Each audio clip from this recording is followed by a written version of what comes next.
Hello guys.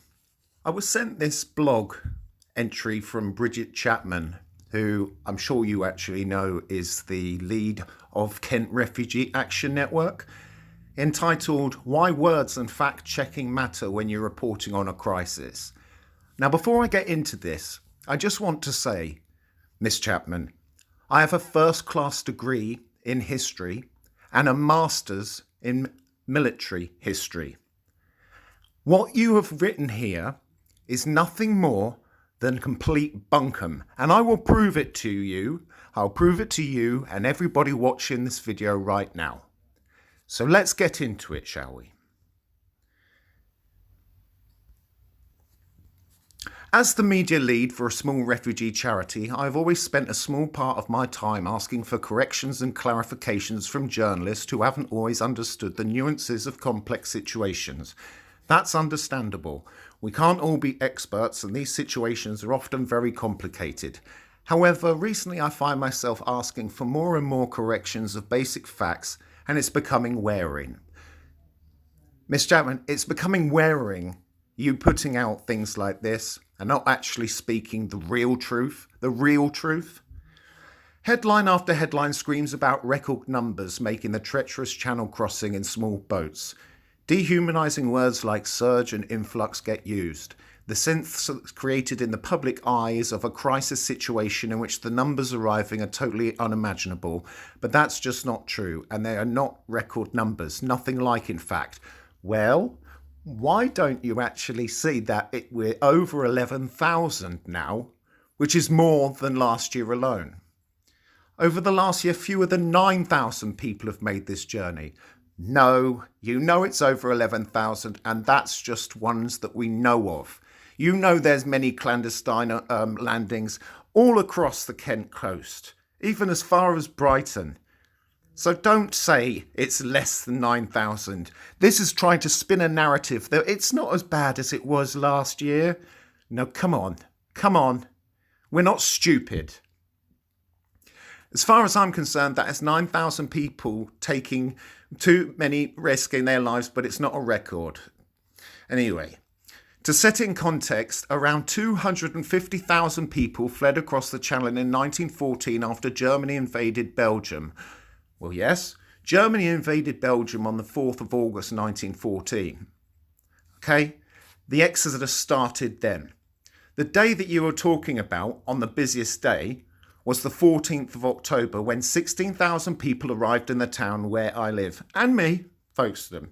Let that sink in. 16,000 people in one day set against fewer than the 9,000 people who arrived on our shores over the past year. Let me just say this, okay?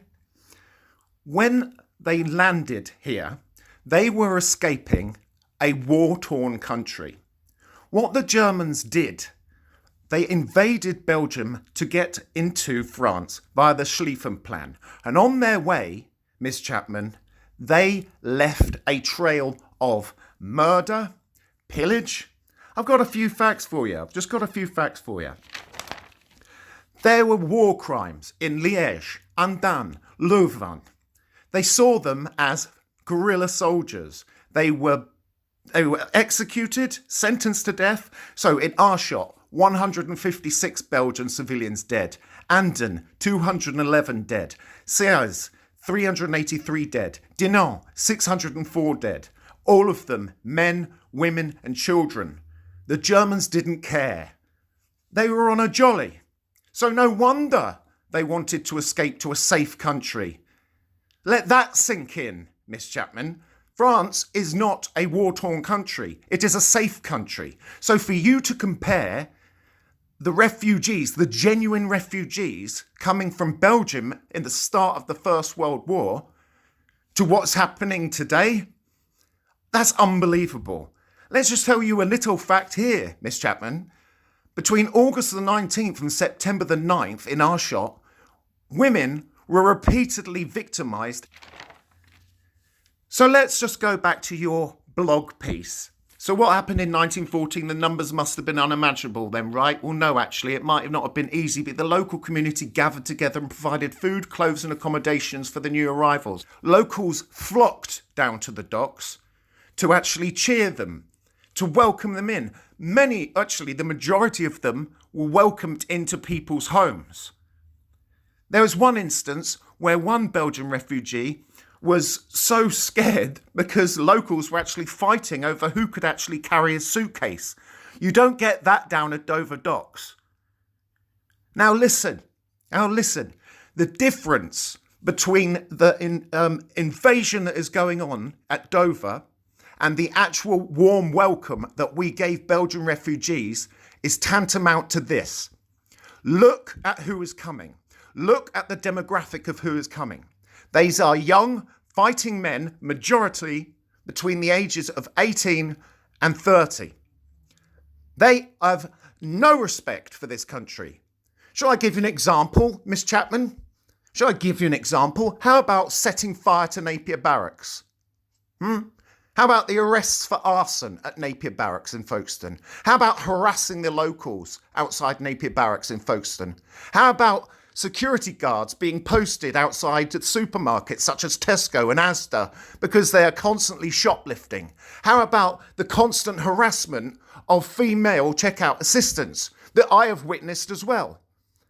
How the fact that these people have no respect, like the Belgian refugees wanted to give back. They went into munitions factories. They actually worked in mills up north. These guys want it all given to them, handed to them on a plate. 3 meals a day, 4-star hotel. You have nothing. This blog is nothing. Do you know, it makes my teeth itch. It makes my teeth itch because you are not a historian. So if we can manage then, why can't we manage now? Well, of course we can manage perfectly well. Really? When we see we can't get a doctor's appointment, when we see that social workers are just overworked, paperwork, the bureaucracy of this country. It's time that journalists stop. I tell you something, Miss Chapman. If anything I said here is wrong, then I've just proven that you are wrong. Come and debate me, yeah? Come and debate me. Let's have a real debate. Me and you, let's have a debate. But do not, and I repeat, do not put up this propaganda which really has no basis in historical fact.